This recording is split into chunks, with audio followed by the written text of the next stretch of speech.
This podcast is a member of the Voices of Wrestling Podcasting Network. Visit voicesofwrestling.com to hear the rest of our great podcasts, as well as show reviews, columns, opinions, and updates across the world of wrestling.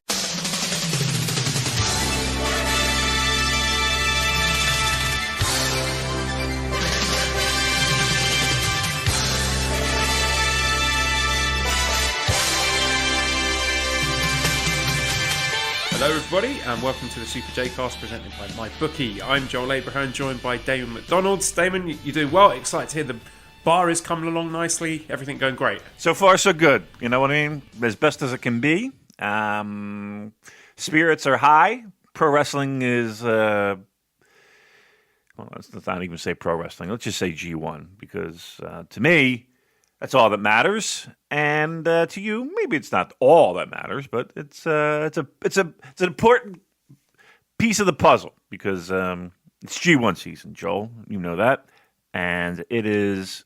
I feel it's been some of the best pro wrestling we've seen in 2020, hands down. So, what is there not to be happy about? What is there not to be excited about? We got good stuff, and we got plenty to talk about. We'll get there. What's that? We'll get there, mate. Don't worry. Yeah. Oh, really? There's plenty. Really? I've heard some rumors, if you don't mind, if we want to start there. I've heard some rumors we're making friends online, Joel.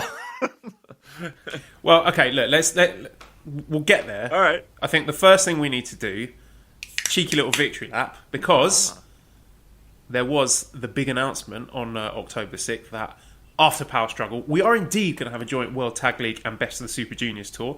So that's going to start November 15th. Finals held at Budokan Hall, which is big.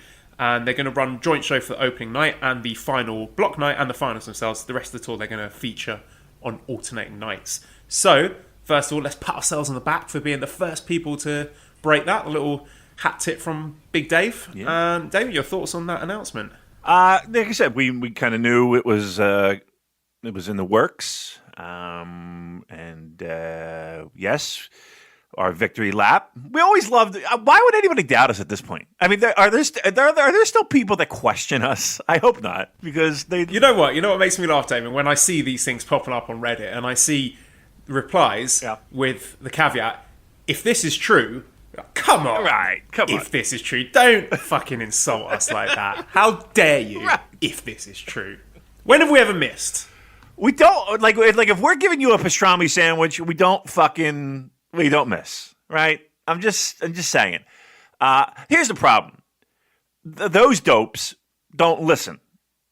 They'll comment. They don't listen. They don't listen. And they should. They might learn a thing or two. The people who do listen know, and the people who do listen tip the caps appropriately. And bow before the leaders of pro wrestling podcasting. They know. Bow.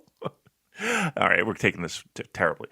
But yes, the people who listen know. And the people who don't listen, they're trying to be their own little speculating news source. And, they're wrong. And we laugh and we giggle. And they're wrong.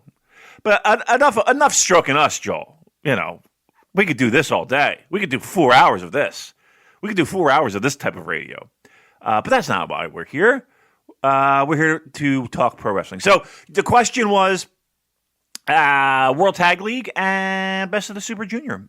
Doing a little alternating nights, right? That's they're going to shoehorn in everything, aren't they?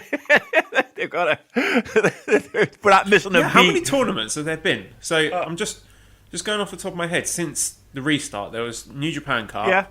There was the Never Six-Man tournament. Yeah. There was the Junior Tag Title tournament. There was the KOPW tournament. We got G1, Best of the Super Juniors, World Tag League, the New Japan Cup USA, and the Lions Break Crown. Yeah. If I haven't missed any, that's 9 tournaments. I mean, that's a lot of tournaments. And again, I'm a guy who loves a tournament. I love a bracket. That's all it's been all year. Like, has there been anything else that not? I mean, the post-cup evil thing, but that's it. I can't think of anything else. Can you? That hasn't revolved around a tournament? No, I'm just laughing at myself back. I think it was before they announced the Never Six Man, because there was a little run of some very dry Korakuen lineups, and we were saying, there should be more tournaments. Why aren't they doing tournaments of this and tournaments of that? And the Monkeys' Paw close, and now. Have I got to watch all these Tag League Best of the Super Junior show? Because I'm not going to lie, doing the G1, this is a struggle for me. So I don't know where I'm going to muster the energy or the enthusiasm, or just find the time in my busy hotel schedule for watching all of these shows. And I'm curious what format it's going to take as well. Like, how many participants? Is it going to be like double blocks? Is it going to be single block? I've tried to sort of work that out by looking at the dates. I can't quite figure it out myself, so I don't know. I've got no idea who they're going to get back for it. It's a big question mark for me, and I'm excited. So, unless we receive any whispers or rumours, then I'm going into this thing blind. And I always like that when they do the announcements and we don't know who's going to be in things, which makes a change, doesn't it? But I'm all in favour of Best of the Super Juniors. Love that. Yeah. Throw World Tag League again. If it's in a maybe condensed form. I mean, last year's was pretty full on, wasn't it? There was like 18 teams or something mental like that. I mean, you got to figure in the AEW people coming over, right? Did you factor all those, the entire roster coming over? All right. Okay. Are we doing that now? Are we doing the Forbidden Door? Okay. Well, I wish we could get it out of the way. Have people log off now. Okay, well, question. So Louis says, with the recent departure of Harold in New Japan, the upcoming Best of the Super Juniors World Tag League tournaments, is there a chance the Forbidden Door has been cracked open a bit? James says, are you excited for Orange Cassidy in the Best of the Super Juniors? Something that is definitely going to happen. And Slam Jamster says, when Dark Order debut in NJPW, how many titles will they win in one night? Right. So, Damon, you obviously are aware, I didn't tell you, but you're aware that I've upset some people on Twitter, which is, I know, might shock you. I know. Because I'm usually so diplomatic. But yeah, I fired off a couple of... Cause, I mean, I'm assuming that Orange Cassidy and Evil Uno were joking. You know, they were sort of doing a bit, given that everyone's getting hyped about various New Japan references that were dropped into the episode of Dynamite, and they were just sort of playing along. So I just... playing along as well, a couple of jokey, sort of tongue-in-cheek, sort of WrestleJoy-esque. Oh, I can't wait for these guys to be in New Japan. It's going to be awesome. Inject it in my veins, fire emojis, blah, blah, blah. Damon, some people got really upset by that. Wow. I just find it amazing that it's... like, just people want this so badly. But yet, like, I would say, I don't want to say the New Japan fan base, I would say the majority kind of don't, and we're okay, and we don't even, truth be told, I don't even think the majority think about AEW all that often. So does that make us gatekeepers? Is No. that mean of us to reject that as a possibility? No, we don't have to want everything. I don't understand that idea of it. Just because, and was this all because of Tanahashi doing the video? There was a whole laundry list of little references that were thrown into the Dynamite episode, and but here's the thing: as far as we know, like, nothing has changed. The Forbidden Door is still closed. Tanahashi likes to fuck about with people. He's a bit of a tease. He loves doing that stuff. He's got a good relationship with Jericho, whatever. And maybe on the AEW side, Tony Khan, whomever, that maybe they now believe that with Harold gone, that there is a chance of it happening. So they're sort of, doing a bit of flirting, trying to make it happen. But from what we understand, there are still big names in New Japan who have yet to be convinced that it's a good idea. So in answer to Louis's question, no, I don't think the Forbidden Door has opened. But that's kind of besides the point here. It's turned into something else where I can't understand why anyone would give a fuck what I think about a tag team, Dark Order, that admittedly I've never watched before in my life. I've got no interest in watching. I'm sure they're great, but why would people care about me having a little joke about them joining New Japan? I don't understand why it's upset people. Because I mean, I can only say that we have I don't want to pat myself and you at the same time on the back too hard. But I think we have a voice and an important voice in the world of New Japan Pro Wrestling fandom, at whatever the fuck that is worth. So I think that when we do tweet something out like that, it does get amplified, right?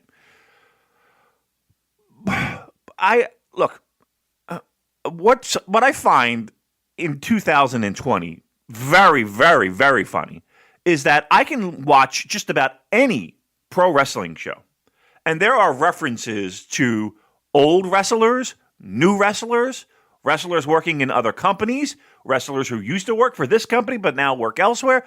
I mean, I'm watching G1. I can't tell you how many fucking Kevin Kelly references, Kevin Kelly made, rather, to, go down the fucking laundry list.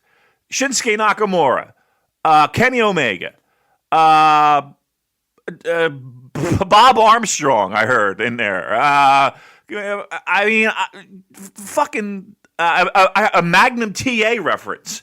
Are we working with every one of those companies? No. It's just because they say something on a commentary.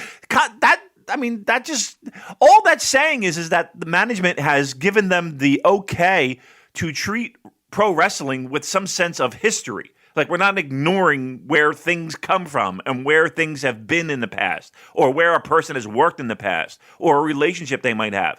Okay, was it a little bit like, whoa, Tanahashi giving a little video promo for Jericho? Oh, yeah, of course. But again, they're allowed to do things. Like a guy like Hiroshi Tanahashi, he's not really knocking on management's door and saying, I have a video, he's going, all right, cool, let's get a camera and let's do it. You know what I mean? Liger, who had a contract where he could work dates independent of New Japan dates as long as they weren't conflicting. Motherfucker took an NXT date, for crying out loud, on the same weekend. It might have been even the same night, if I'm not mistaken, that New Japan was in the same town, Brooklyn, New York. They're running Ring of Honor, and New Japan is running an outdoor baseball stadium. And I think maybe even like the next night, Liger's wrestling, or it might have been the same night. Liger's wrestling what? What the fuck's his name? In NXT. Was it Tyler Breeze? Tyler Breeze. Yeah. And on this very show, I was like, what the fuck is he thinking? It's one thing to work a independent date. Okay, great. He took the flight over. He's going to work. Okay, everybody's kind of looking at it weird, but okay. But New Japan were in town that weekend, running a Ring of Honor show at the baseball stadium. And Liger's working for the competition in essence. So they have these weird things where they're able to do things like this and not really have to pull a lot of strings to make it happen. They have a relationship. And here's another thing. It's not like New Japan has an issue working with many of the people within within AEW, right? We see it, we know it. They've got working relationships with all the people that they want to work with. Right. I'm sure if there was someone in that company that they wanted to appear in New Japan, they'd appear in New Japan. Yes. Jericho being one of them. We have a U.S. champion currently, right? That is heavily embedded in AEW. If there were others that they wanted, they don't have New Japan has no problem working with individual wrestlers. With Harold in charge, there really wasn't an effort to say, okay, we're going to have this official working relationship, right? And I'll go so far as to say, I don't know if that is the case with new management, right? It's just not on their radar right now. They're trying to survive this pandemic themselves. And sorry to jump in, Damon, but we're not saying that there is no value to a New Japan AEW relationship. Certainly not. Obviously there is. New Japan have got no US TV deal.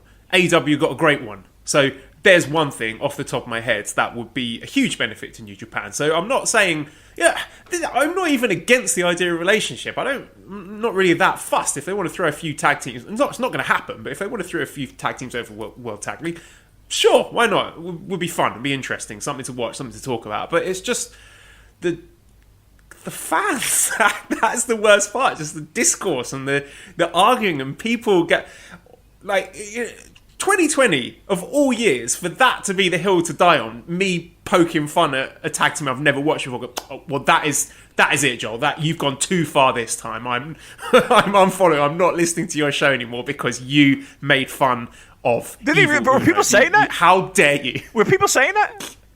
Yeah. Oh, come on. How can you listen to this show and I know, all the inflammatory shit I've said over the past few months, that being the one where you're like, okay, that's the straw that broke the camel's back. That's too much.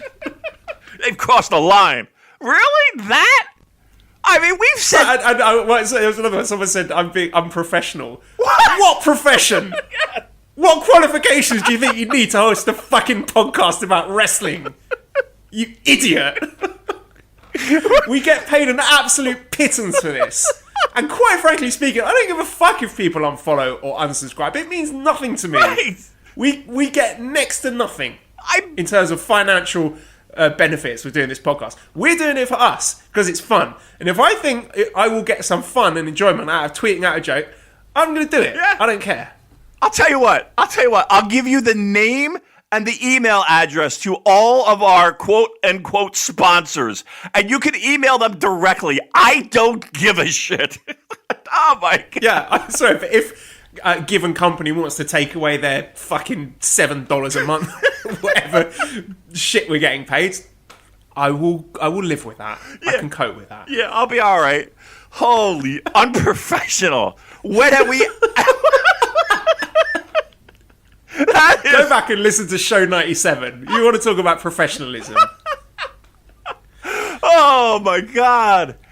us reading out erotic fan fiction about wrestlers. Oh, my God.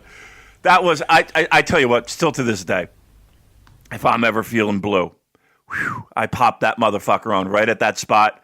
I laugh so hard to this day. Just you cracking up. And you making me laugh. Is it in there? Yes! Oh, such a great moment in our lives. All right, yeah. I don't... Look, listen, I'm not... I don't have such a self-inflated sense of my own importance that anyone's significant. So you don't need to worry. If you love AEW and you want AEW and New Japan to have a working relationship, me tweeting a joke is not going to affect that. Yeah. I guarantee you, the people in charge... Obari, Gedo, Sugabayashi, Kidani, they're not looking at my tweets. They're not reading that thinking, oh, well, if Joel says that this tag team's not worth calling up, then we better scratch the deal. Yeah. Please, you should not care what I think about wrestlers I don't watch. It's...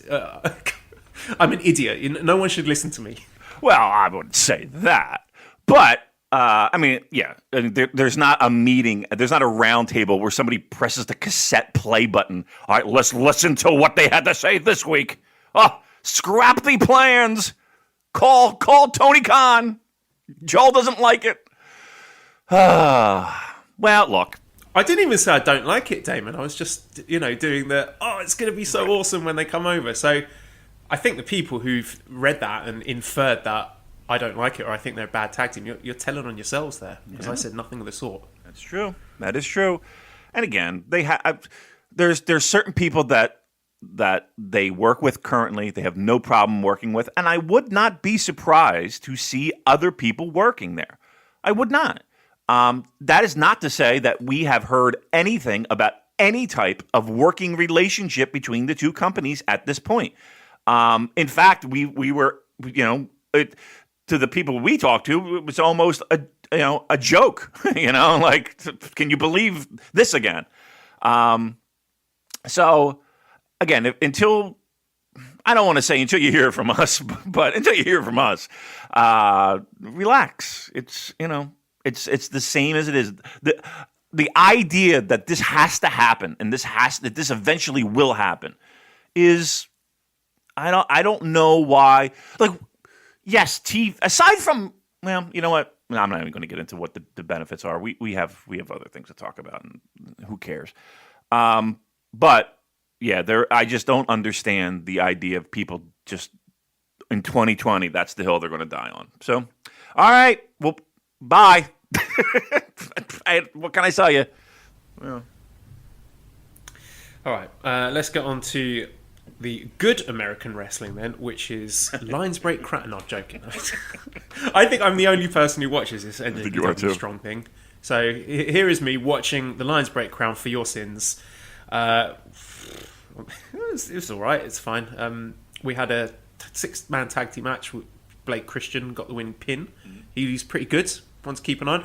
There's a lot of very solid wrestlers on this show who I personally think would slot in seamlessly in a Best of the Super Juniors or a tag league or something like that. So I think they've got a good thing going there, and it's very watchable, in my opinion anyway. We had the final of the Lions Break Crown, the tournament, where Clark Connors defeated Danny Limelight with a Boston Crab. As I predicted, Damon, I thought Clark Connors was going to be the winner, and I mean the match itself was fine. There's nothing spectacular, but it's just interesting to look at it in terms of the function of this tournament, which was to get Clark Connors over. So they got all these talented guys with nice little gimmicks, neat and tidy in the ring, good stuff. But then to put Clark Connors and say Clark Connors is better than all of these guys. He's the top dog. So I think it's a very smart way to keep some of the spotlight on Clark Connors, who some people might have forgotten about, given that we see guys like Yota Tsuji, Yuya Uemura, Gabe Kidd tearing things up in Japan. To just say, hey, don't forget about Clark Connors. This guy's good, and he's going to be a player moving forward. And we had a fun 12-man elimination match at the end, where we were involving some of the big names, guys like Jeff Cobb, Jay White, Kenta, who did really well. And we got to credit their commitment to the cause, Damon, for flying back in the middle of the Grade 1 climax, sneaking in, somehow managing to get past the quarantine rules to film this elimination tag match. So yeah, hats off to you guys. I mean, you got to respect the hustle there. So yeah, there we go. There's New Japan Strong, which no one else watches apart from me. Aww. So let's get on to the G1 then. C Block. Okay, Young Lions. Yeah, I was just talking about the Young Lions. It does seem that, well, the wrestlers are certainly keeping track, because we saw Gabe Kidd holding up 4 fingers to indicate the number of matches he's won. And it looks like by the end of this tour, things are going to be pretty even, if not. I mean, it wouldn't shock me if they're all 3 of them on the exact same numbers of wins, draws, losses. I would like it if one of them is, if there's some sort of hierarchy at the end where we can look at one guy and say, okay, yeah, this guy, he had the most wins. He's head of the C Block. He's top of the class here. He's the one we want to keep an eye on. But we've gradually seen throughout this tour little flashes of individual uniqueness coming in with these guys' movesets. Like we had a really great match between Uemura and Tsuji a couple of days ago, where Uemura had a spectacular arm drag into a little elbow crank submission move there, and his double arm suplex move there. We got Yota Tsuji working in some lucha moves, Gabe Kidd with a sort of European brawling style. So I like the way that they're starting to show their own styles coming through, even if the matches kind of all blend into one after a certain point. So, Damon, you got any hot takes on the Young Lion matches? I think the idea of keeping it interesting until final nights is the idea here, keeping them all pretty much on a somewhat level playing field, and then kind of having one guy break out in the pack, probably like around the finals to be, I don't know if we want to call it the definitive winner, but at least for those scoring at home, they'll have a person who made it out of G1 with the most wins. The one thing I will say is this: I love the fact that it is the same guys every night, right? And logistics kind of made that happen. I love that it's the same guys. I love that even in the beginning with a Young Lions match, there is something to kind of keep track of, and a little mini contest, a little mini tournament, or again, something of value, every match meaning something. In the first match that, they usually don't last more than, 6 minutes, 7 minutes. And they can all feel the same in a certain degree. But again, I do like the idea of it's really a battle between three guys that, in a somewhat round robin tournament that keeps it interesting. I think there hasn't been a bad match, right? I guess that's really what it is are these matches good? Or in the standard good matches that we see. There hasn't been one match where it's been like, things fell apart. Oh, somebody pulled the string on the sweater, and like every match can be a little bit of the same, can be a little bit repetitive, but overall they're all good. Like, you would think people at that level, again, these are young lions, you would see more botches or more fuck-ups or more people getting lost in the ring and losing their train of thought. And, with two young guys, it might be a little bit difficult to kind of pull that back in where, that veteran role that somebody might have, like a Tenzan to be able, or Yuji Nagata, when things start fucking falling apart, okay, let's bring it back in. We don't really have the luxury of that, but yet you don't see that. And again, I hate to say it, and it's not like a point that people don't already understand and recognize.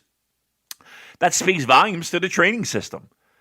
And compare that to other training systems, and where you just see people getting lost in the ring and just looking like a deer in headlights and just, nothing looking solid and nothing looking crisp and nothing looking legitimate at all. You got this. And I'll take this every day of the week. I did forget to mention, from just cycling back to the strong thing, David Finlay won that elimination tag match, so it looks like he's set up for some sort of challenge. I think he wants to challenge Kenta for that briefcase. So another long journey for Kenta ahead. So David Finlay, thumbs up there. Samuel says, has Uemura hinted at an excursionless graduation from the dojo by beating a senpai? Would love to see Tsuji and Uemura beat their mentor, who could turn to them and say, you're no longer a young lion. Uemura and Tiger Mask, Tsuji and Tanahashi. Now that's an interesting one. I think Tsuji, for his part, is still very keen on going to Mexico. Apparently started learning Spanish, and you can see that he's got his sights set. That's where he wants to go.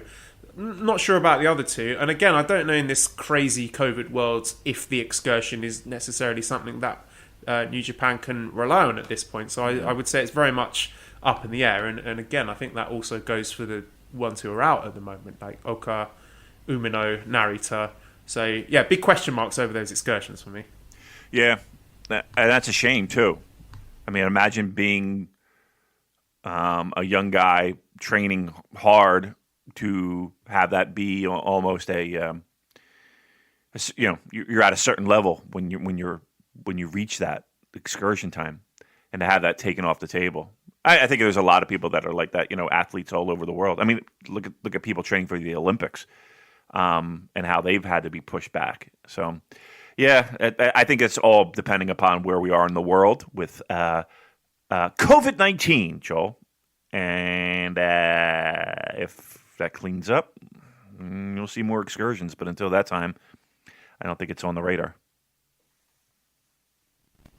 Let's get into the A block then. So, top of the block, we have Jay White sitting on 10 points. Since we last spoke to him, he lost to Jeff Cobb, beat Taichi, and beat Yujiro. He's got Suzuki and Ishii left in the block.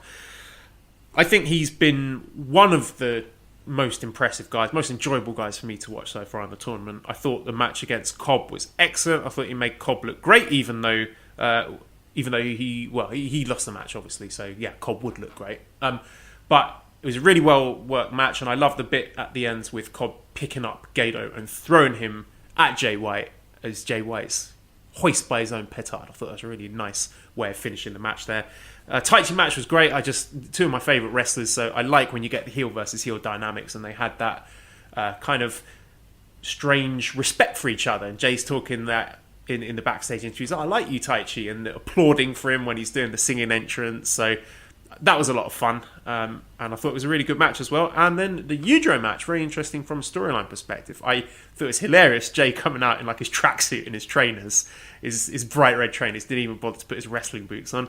And now we got this really interesting story in that match where you're sort of doubting what happened. Why did it happen? Why did Yujiro go rogue there when he was supposed to lie down for Jay White? Was it because Jay White was fucking about, not taking the pin seriously? Did that sting Yujiro's pride and he thought, oh, fuck this guy, I'm going to try and steal the win for myself here? Because I think, well, we'll come to talk about Yujiro later, but I enjoyed that match for the storyline. And now we've got Jay sort of descending into paranoia, and he's screaming backstage and saying to Gedo, oh, promise me you didn't know about this. And Gedo saying, no, you can trust me. And of course, we all know what Gedo did with the last wrestler that he managed. So I think this whole Jay White story, and Evil, of course, firing shots across the bow as well, saying, oh, you trust Gedo, do you? Interesting.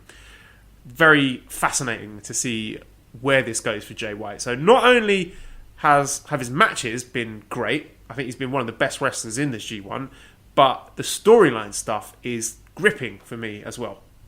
Yeah, and I'm leaning more toward his storylines than the matches. I think the matches have been good.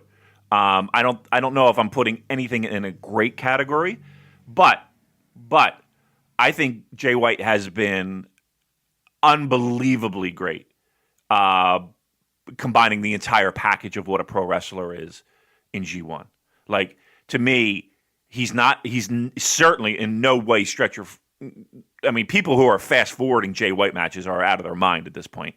And two, just everything that he's kind of interwoven in with the little bubbling seeds of a Bullet Club interfaction feud have been great. I think from the minute he stepped through the curtain, I think he's been a breath of fresh air. Pardon the pun with the breathe with the Switchblade, but it's been noticeable how he has been such a presence in this tournament alone. Before, and this is this is after all the things that he's done to that point. Like, he just seems like he's elevated himself so much more in the past 3 months. He just seems like a guy that is on fire. And the matches, and don't get me wrong, the matches have been good. I mean, the Yujiro match was good in the sense of, like, it was interesting what the story they were telling in the ring. And you were rooting for Yujiro to get the fucking pin, just to get the fucking pin. And he's struggling so much. Like, he's hitting everything under the sun to fucking put this guy away. But he couldn't do it. One slip up and boom. And that's Jay White. One slip up and boom. Like, a lot of these matches, it's been, somebody else in control, and then one slip up, boom, Switchblade done. We're going to a finish. But again, like the Tai Chi match, I thought was good. I thought it was all right. What other match? What am I singling out here for? There have been three. There was the Jeff Cobb, Tai Chi, and Yujiro. Yeah, I think Jeff Cobb match was probably my favorite match. The Yujiro match I enjoy just because of the drama that they built with Yujiro looking for a win, number one, and especially over Jay White. Like, wouldn't that have been fucking unbelievable if that would have been his one win? Like, if he actually pinned him on that one, that would have been unbelievably great. But the Jeff Cobb match was, I think, my favorite of the three. So, looking at Jay White's prospects going forward, like I said, he's got Suzuki next and then Ishii on the final night. A few questions. Vase Collect 420 says, could we ever see Jay White hoist the G1 trophy in a future tourney? Could it be this tournament? I mean, I could certainly see him winning a G1 in the future, whether it's a heel or babyface. I think there's great money in either. He's such a good heel that I'm kind of reluctant for him to turn face, even though I think he'd be a very successful babyface as well. And Jordan says, what happens on the final night of the G1 with Bullet Club? Good Brothers turn up, Bullet Club turns on White, and Ospreay is a new member. Evil kicks Jay out. So how do you see the rest of Jay White's G1 playing out? Do you think... I think he probably gets spoiled by Ishii. I don't think he's going to win the block. And I'm not sure what is going to happen with this Bullet Club situation, because it's something you might want to keep on the slow burn and save it for the future, or it could be the big angle for the final show where they pull the trigger on it and we get the big split and we're heading for a Jay versus Evil feud at Wrestle Kingdom. So how do you see the rest of the tournament going for Jay and Bullet Club? Yeah, it depends on what they want to do with other pieces of a puzzle. I don't think you do two major storyline turns. You keep one in your pocket and you do one now. Whether that's Ospreay or whether that's, whatever we want to do. You could go either way. And I think either one would be really impactful. So, I kind of just see him getting spoiled. I do see Jay White winning a G1. I do. I don't even think it's an argument. Like, give me another name who plays his role as well as Jay White right now. I mean, people might throw out MJF. And I think he is I do. I think he's a good heel. But I think Jay White fucking does laps around him. I think Jay White is unbelievable in his character right now. Like, he is a guy who has completely taken that on and has run with it like no one. Let's put it this way. I would never have been... watching Jay White as a young lion and watching Jay White kind of go through, Excursion, Ring of Honor. And even in the beginning of Switchblade stuff, I never would have guessed that guy would turn into this guy. Like, he has just... it really is a remarkable thing that he has been able to do with this character in, let's be honest here, a relatively short amount of time. Like, he has just blown it out of the park. And as weird as it sounds, like, I feel like he's a guy that shouldn't even be. It's almost an insult to say this about him. But like, he's like one of the most improved guys I've seen just in this year alone. He's one of the most improved guys I've seen. Like, he's a guy in 2020. Like, name me another guy in 2020 that has taken the leaps that this guy is. I can't name one. No, he's like... I think he's always... I've always enjoyed him. I've enjoyed him for the past at least 2 years. I think as soon as he got that US title and that US title run that he went on, matches against David Finlay, Hangman Page, the Juice match with the JR. Even from back then, I've loved Jay White. I've been all on board. But there's certainly something about him now. And I've said before, I think the clap crowds thing, he is doing that better than anyone else in the business. And he is just he's just squeezing every last drop out of that, making it work for him. And he just looks and carries himself like a top star, an absolute megastar. He does. Here's the one strike. And again, this has more to do with New Japan purists, shall we say? Like, you're not getting that. I mean, have we seen that killer Jay White match? Have we seen that yet? If you're asking me what I think Jay White's best match was, I would say last year's G1 final. I thought it was outstanding. But I guess what we're looking at here is for him to put the shenanigans to one side and wrestle that, the quote unquote pure New Japan main event style that most of the casual Western audience seem to crave. Yeah. We know he can do that.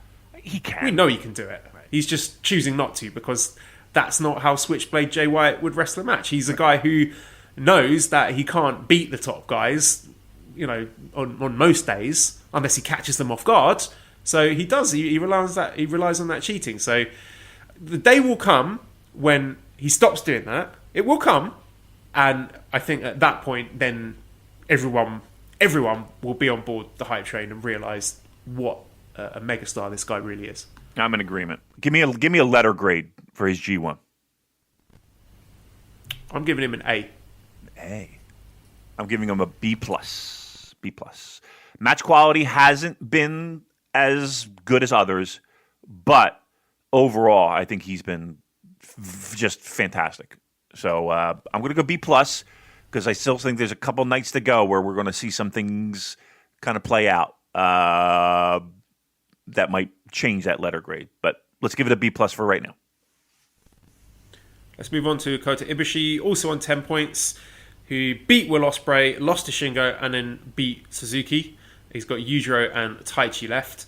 And with Okada working the different style in this G1 and Jay White doing his shenanigans to some extent, it seems like Ibushi and also to an extent Shingo are guys that are being leaned on to deliver that epic main event style match that people crave. And I don't think he's hit the heights that we know he's capable of, but I still think he's putting on some very, very good matches. The Ospreay match I thought was very good. I liked it. I didn't like it as much as their match in the previous G1, but I liked it well enough. I thought there were some really creative spots in there. I liked Ibushi countering the Oz cutter with the jumping knee, the Bomaye. I thought that was a really nice spot. Didn't hit completely cleanly, but that didn't really affect my enjoyment of the match. I thought it still looked great. The Shingo match, again, very, very good match. Feel like they could have a better match in them, so I don't know if that's something they're heading towards, if there's going to be another singles match on the horizon, but it just felt like they could have gone an extra gear or two, but didn't. And a Suzuki match, I thought Ibushi was terrific in that, and Suzuki is a scary, tough guy who can do the grappling, the submissions, and the striking. But Ibushi, even though he sometimes, is a guy who likes to do wacky stuff and flippy stuff, that deep down, when push comes to shove, he's a tough motherfucker, and he will stand toe-to-toe with Suzuki and trade strikes with him. And that match just turned into an absolute slugfest, and it's great. I really, really enjoyed that Suzuki match. So... your thoughts on Ibushi so far? Ibushi's been great. Like he's been a rock. You could put him in the ring with just about anybody, and you're guaranteed at least a very good match. The Suzuki match I thought was fantastic because he's a guy that I don't know. Maybe people might sit and pigeonhole him and label him as a guy who is more interested in flying around than exchanging strikes. And even from the opening bell with Suzuki, it was just strikes and strikes. And you got to tip your cap to him because he took a fucking beating. He took a beating. And Suzuki had two matches back to back with Will and Ibushi, two guys who maybe somewhat similar. And he beat the piss out of both of them. It was a pleasure to watch. I liked the Shingo match a lot. I thought that was really good. I liked the Will match a lot. I think he has been an MVP type performance. I don't think there's a match where I've been like, let me look for the fast forward button. But I tell you what, maybe it's because it was the most recent one that I watched.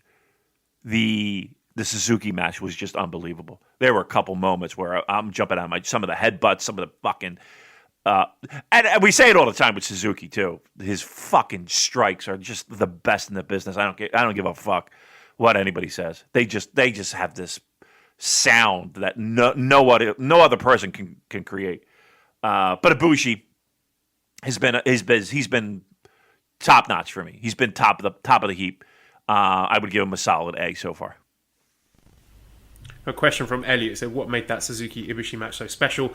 On paper, it played out like most New Japan matches, but something about it felt much more visceral and real than usual. It had like an interesting structure where there was a bit of grappling to start with, and then it moved into the striking. So I know Dave Meltzer was full of praise for it and likened it to like an MMA contest. And yeah, there was just something about the crispness of the striking and the aggression and them sort of pushing each other to escalating heights of violence that was very, very satisfying. Like when Ibushi's just sort of flying at him with the jumping knee strikes. It was just great stuff. Like I say, he's got Yujiro and Taichi left. I think Taichi will probably be spoiling him on the final night.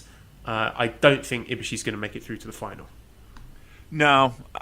I mean, it's been quite a long time since we've seen a winner back-to-back, so getting him to the finals is a possibility. But yeah, I see Taichi being a spoiler there. What are you giving him as a grade? I'm going to give him an A as well, I think. Okay. I was just trying to compare him to Jay White, and I think I've enjoyed them both equally. And I think they have leaned on Ibushi a lot more in this block to be delivering the spectacular main event style matches. So I think both of them have been equally valuable and impressive, just in different roles. Yeah. I mean, to me, for match quality, you got to look at Ibushi as being one of the guys that are making it happen for that block. He's not a young guy anymore. Let's keep that in mind. But he's still able to do it at a very high level. So, yep, A for me. Let's talk about Will Ospreay, who's also on 10 points, who lost to Ibushi, beat Suzuki, and beat Taichi. He's got Jeff Cobb and Okada left on the final night.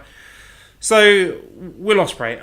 Okay, well, obviously I made my feelings pretty clear about the Jay White match. And the Ibushi match, I thought was very good. That's more of what I want to see from Ospreay, because I don't think selling and doing limb matches are his strong point, because it just doesn't suit his moveset. He's got a very spectacular, flashy, high-flying style with lots of flips. And again, I don't think he's really changed that style at all since moving to heavyweight. He's still basically doing the same moves as he was doing when he was a junior. But he is better in those spectacular matches where he doesn't have to worry about, oh, I've hurt my leg, so I shouldn't do this move. So it's like split into two. My thoughts on his last three matches. I thought the Ibushi match and the Taichi match were very good, and that's more of what I want to see from Ospreay. The Suzuki match, where Suzuki was working over his arm, for me, being a selling snob that I am, I don't think the selling was consistent enough. He was selling it throughout, and my arm hurts, which is great. But then I knew it was coming. He's doing like handspring elbows and stuff, and I just thought that when you're supposed to have an injured arm, just don't do that move. Just cut those moves out, or do it and then collapse halfway. But I can't do that move because of my arm. And the finish where he still manages to hoist Suzuki up into his air with both his arms, the underhooks to do the what's it called, the Stormbreaker. Yeah.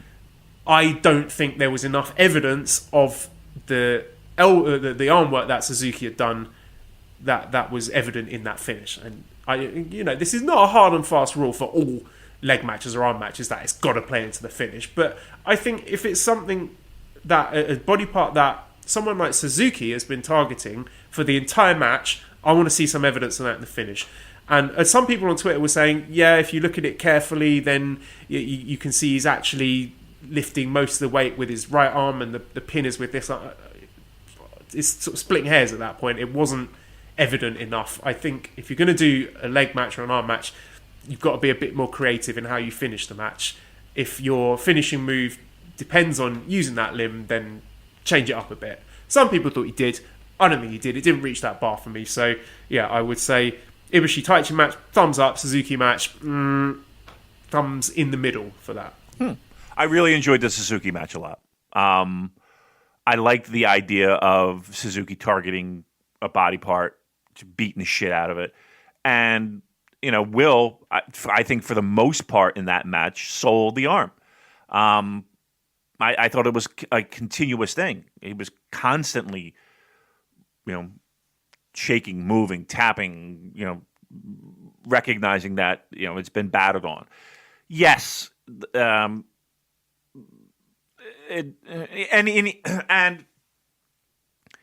as the match wore on, I think it got a little bit less, but I don't think it was as glaring and as jarring, to me, anyway, with the finish. Yeah, I mean, okay. There was... You would have liked to have seen a little bit more, and better yet, a different finish, right? Something that didn't necessarily... You needed a decent amount of arm strength to perform. I think that would have made it... I don't want to say a 10 times better, but it would have made it I think it would have removed that piece of the puzzle that I think a lot of people had trouble swallowing. That being said, I thought the match was fantastic. I really enjoyed that one. It was one of my favorite ones for Will in G1. And I think Will's had a really great G1. I've enjoyed every one of his matches. There's not one where I'm like, oh, that was shit. Or even one where I was like, that was okay. Like when the 3 count hits, I'm always putting that, like, all right, that was really fucking good.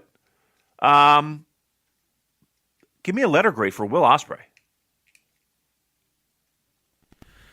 It's really tough. I asked the hard questions, Joe. You do ask hard questions. I'm going to give him a B. Okay. I think he can do better. I think he can too. I think just don't do selling matches, and maybe give a bit more to your opponents.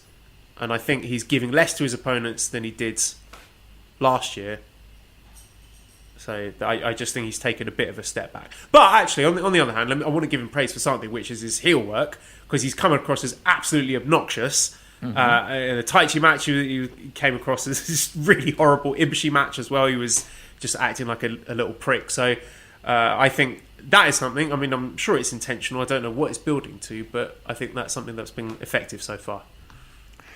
Do you think you got two guys, and I don't think Ospreay's in this category of a guy who's holding back intentionally to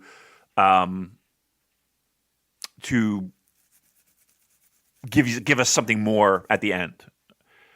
But there is something to be said about the entirety of G1, and we are in the middle stages where, okay, you don't have the adrenaline of the first couple of nights to get you through. You're kind of in the slog of it until you get toward the end in the finals. I still think that there's stuff left in the tank. I don't even think we've seen the best of Will Ospreay, and Will Ospreay's had still, as of right now, it's still my favorite match in G1 against Shingo. Do you think that final match where you have Okada, and I'm sure we'll talk about more, kind of starting to hit his stride when it comes to what we want and expect from Okada, and Will Ospreay, who we still feel like has more left in the tank and still hasn't even given us the best of Will Ospreay? Do you think that kind of comes to a head in the finals? Not finals, but the semis. Yes, I have confidence in both guys that they've worked with each other enough in the past, and there's enough mutual respect there that they will be able to put on a match that is worthy of that spot on the card. Yeah. We've got another interesting question here, actually. Violent Skipping says, is Ospreay's Kenneth cosplay coming from The Office, or is it all his own idea? I don't think he's deliberately trying to behave like Kenny Omega, but I think it's interesting that he is fulfilling a similar function on the cards and wrestling a similar way. I mean, would you agree that the style of a Will Ospreay match is not dissimilar to a Kenny Omega match? Because, very athletic, 100 miles an hour, lots of big flashy spots. Yeah.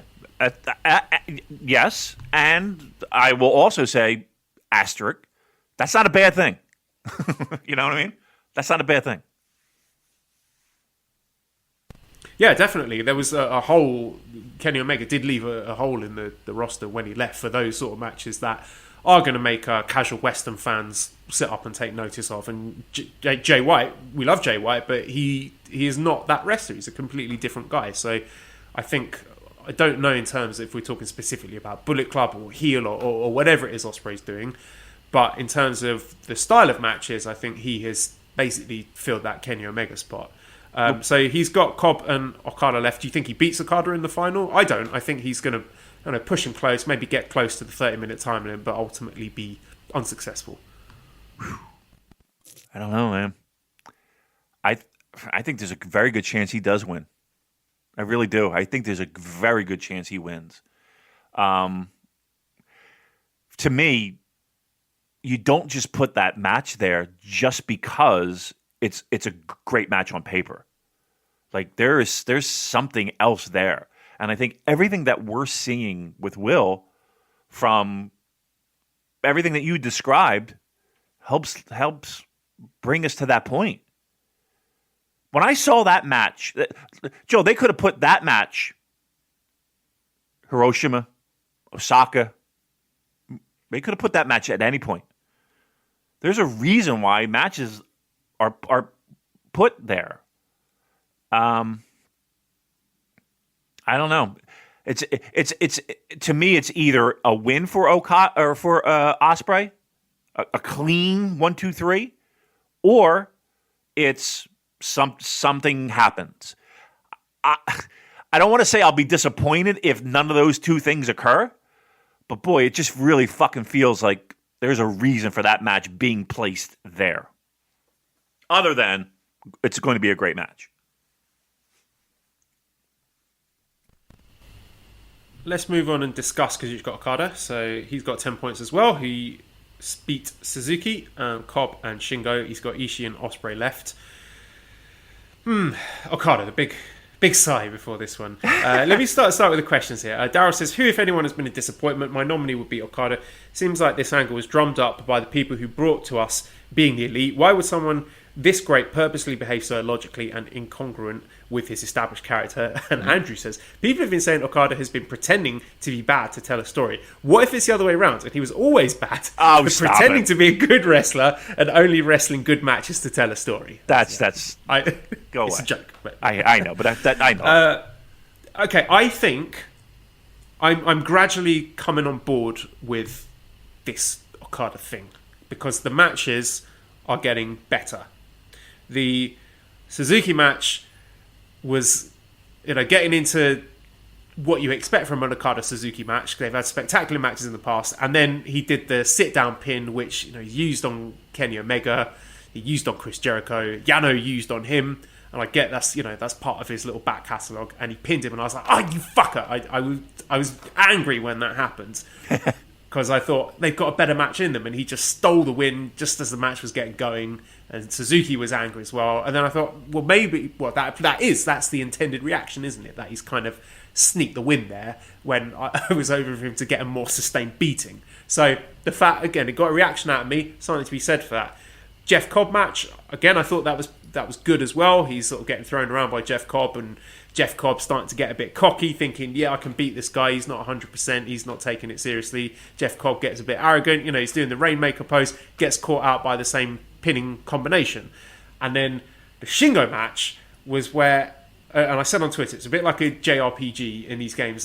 There's usually a part in the game where the character will lose all of their abilities, and then you have to get the abilities back one by one before you go on to the final part of the game.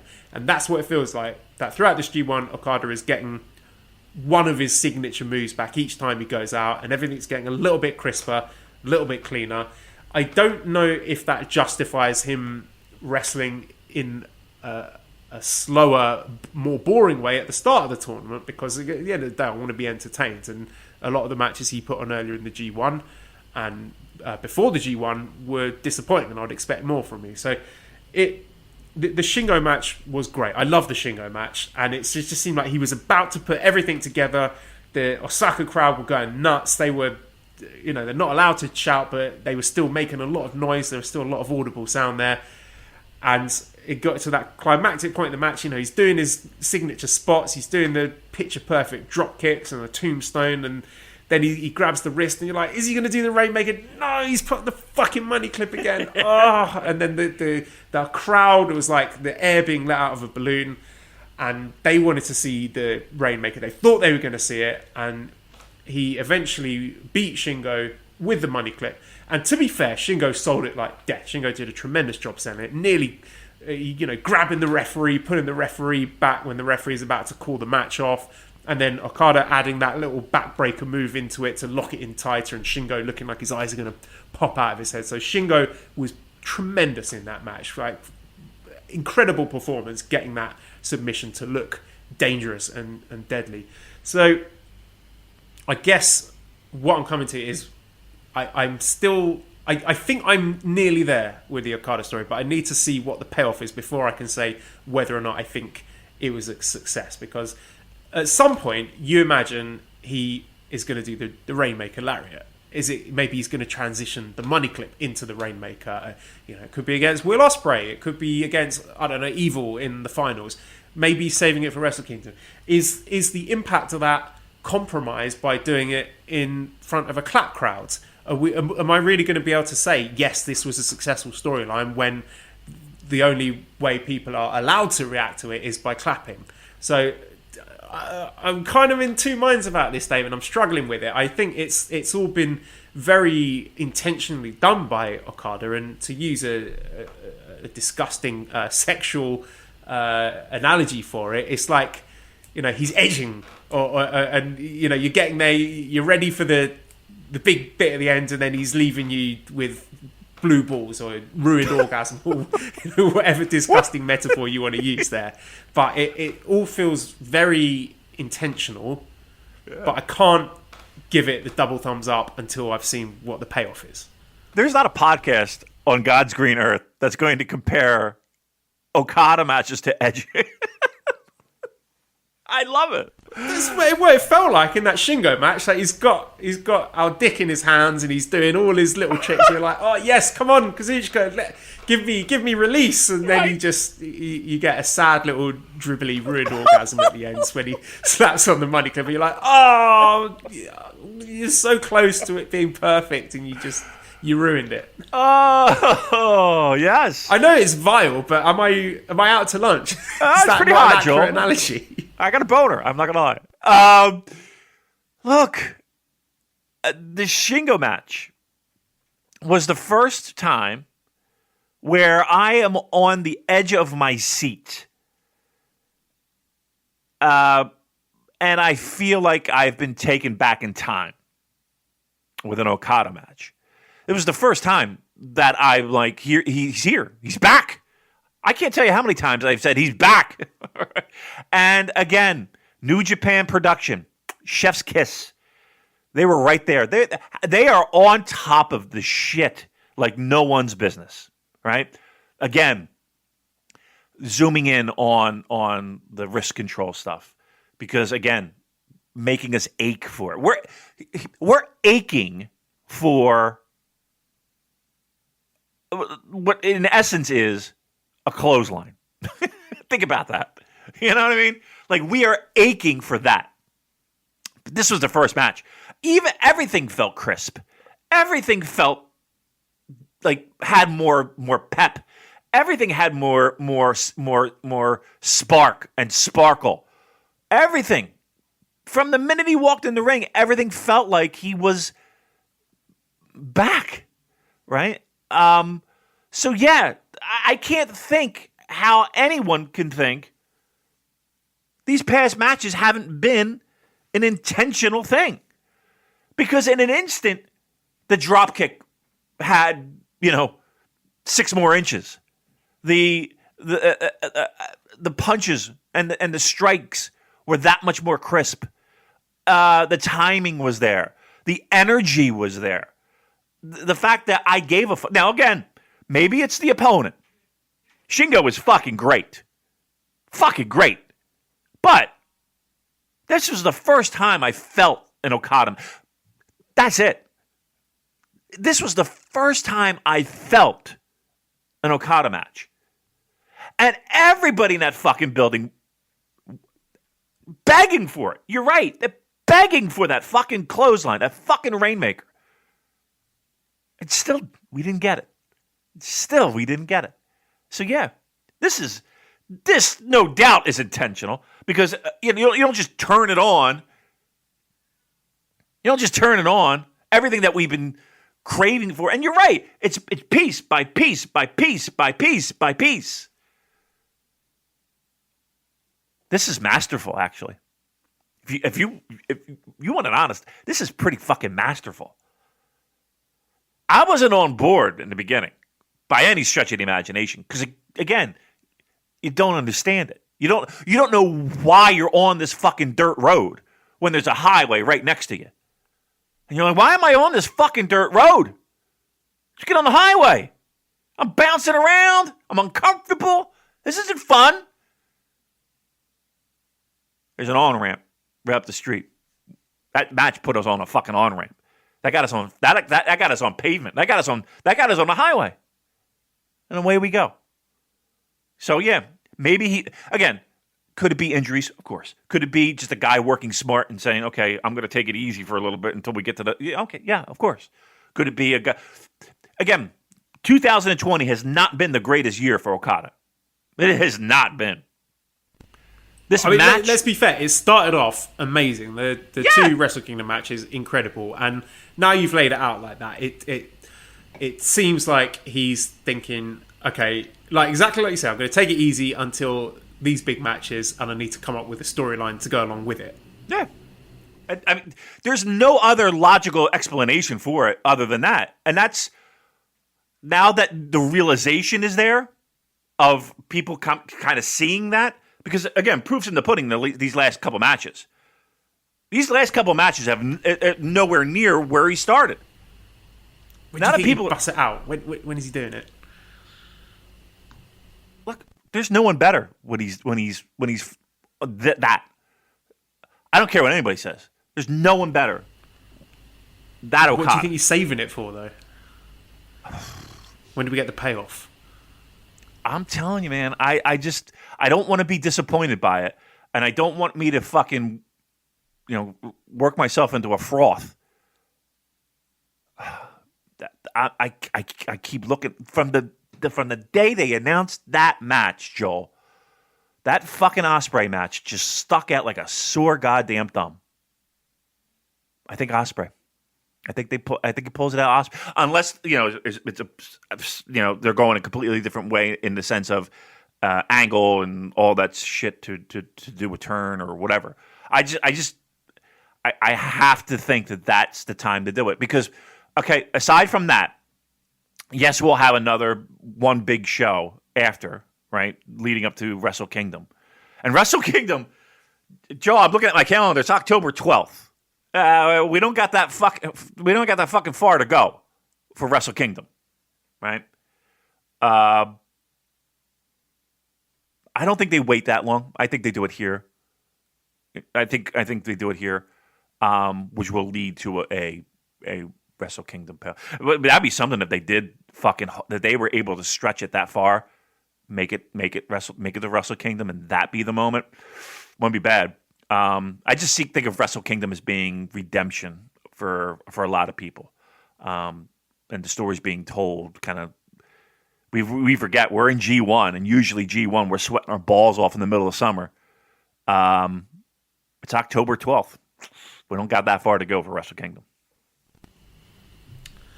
Yeah, so he's got Ishii, Ospreay left. I still think he's going to win the block, but we will wait and see how that plays out. I've got a question from Booze Leprechaun here. Our good buddy running the Discord. Say what you work for mybookie.com and you've got to come up with the odds of which match main events A block finals. At this point, are you still picking Okada Ospreay as the main event, or are you starting to shift towards Ibushi Taichi? So over to you, Damon. I believe we'll see. I still think Okada wins it, and Okada's in the finals. Do you think it's going to be either Ibushi or Taichi? No, I'm pretty sure that the main event will be Okada Ospreay, and I have been since day one. I agree. Well, again, Okada Ospreay is, they have to, you can't convince me that that's not the main event for that particular show. So no, if I'm laying down odds with my bookie, that's where I'm putting my money, Joel. And what else could you put your money on with my bookie? Well, I'm glad you transitioned smoothly into that. Well, look, it's my bookie. We all know what they're about, and we know how they can help you satisfy, or scratch that itch when it comes to your sports betting. It's autumn. A lot of sports are winding down, right? World Series right around the corner. We just crowned NBA championship. We just crowned the Stanley Cup championship, but there's still plenty on the docket, right? We got the Premier League in full swing. NFL, listen, it's been a crazy season, right? Look, it's winning season, and it means doubling your first deposit. I'm going to say that again. Winning season at MyBookie. It means doubling your first deposit. It means free bets. It means super contests. It means survivor pools. So much more. MyBookie. Winning season is all about your chance to win big. Again, we said it before, baseball, UFC fights, right? Football, both sides of the pond. Look, it's the craziest sports time of your lifetime, and the time is now. Simple. You make your picks, you win big, you collect your cash. I can't think of anything more simple. Invest in your sports intuition. Select from hundreds of future bets, or you can bet games in real time. MyBookie's live betting. Now, put that big brain of yours to good use. I'm going to give you something from the Super J Cast. It's a promo code. I want you to use the code Super J. Super J, all caps. What we're going to do is we'll double your first deposit. Super J doubles your first deposit. How great is that? New players get up to $1,000 in free play. It's designed to add more excitement to your sports. You already love it, and the games you already bet. Thousands of cross-sport wagers, props, parlays. They're waiting for you. Get off your ass. Sign up. MyBookie. Enter the promo code SuperJ. We're doubling your first deposit. Awesome. Cross-sport wagers, props, parlays. Sign up now. Bet with the best. And celebrate your victory. Your winning season begins today. Only at MyBookie. Right, well, we better speed things up a bit here. Tomohiro Ishii, we got 6 points so far. He's beaten Taichi, Yujiro, and lost to Jeff Cobb, and he's got Okada and Jay White left. What I think Ishii's doing a tremendous and underrated and understated job here is not just having the copy-paste Ishii blueprint match. I think in those three I've mentioned, the Taichi match, the Yujiro match, and the Jeff Cobb match, he's had a match that has made his opponents look good and get their style into the match as well, rather than like the Shingo match, which felt a bit one note for me. So in the Taichi match, we had the striking exchange where Taichi is drawing out Taichi's the Kawada moves from his mentor, from his training, and I love that feud. I will never get bored of it, even if their matches are pretty similar. The Ishii Taichi matches, I find them tremendously entertaining. The Yujiro match, I think he did a great job in drawing Yujiro into a brawl and making Yujiro get involved in actually, I suppose I'm kind of contradicting my point there because he's drawing everyone into brawls. But the Jeff Cobb match, I thought that was great as well. Maybe Cobb's best match of the tournament because the bumps that he took for Cobb were great. And Ishii is not a guy that you typically associate with being thrown around the ring, but he certainly did that for Cobb and made Cobb look like an absolute monster. So just three terrific performances there from Ishii. Vase Collector says, is Ishii the most talented jobber of all time? Well, can't really say that because I think the important thing about Ishii, he does get those wins from time to time to keep us honest. The fact that he beat Taichi, a lot of people would have expected Taichi to get that win. So I think it's not a question of him losing all the time. I just think it's a question of getting the best out of his opponents, and he's certainly been doing that in this G1. He's been tremendous. He does that every G1, right? For how many years have we been saying how You can go back 2014, 2013.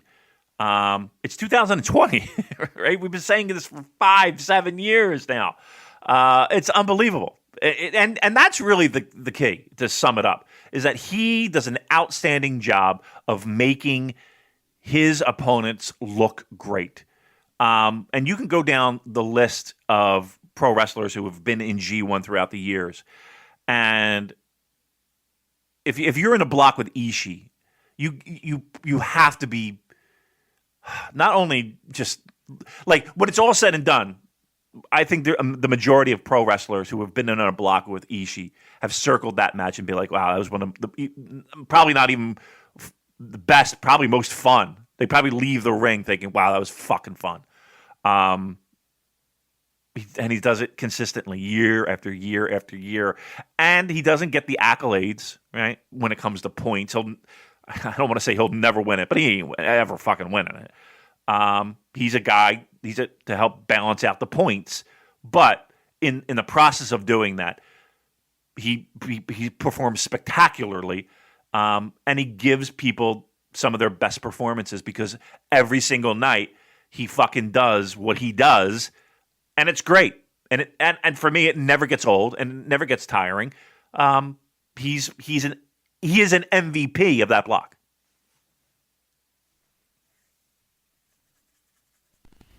Do you expect him to spoil Jay White in the block finals? Won't that be something? That's a big ask right there, isn't it? It's a big ask.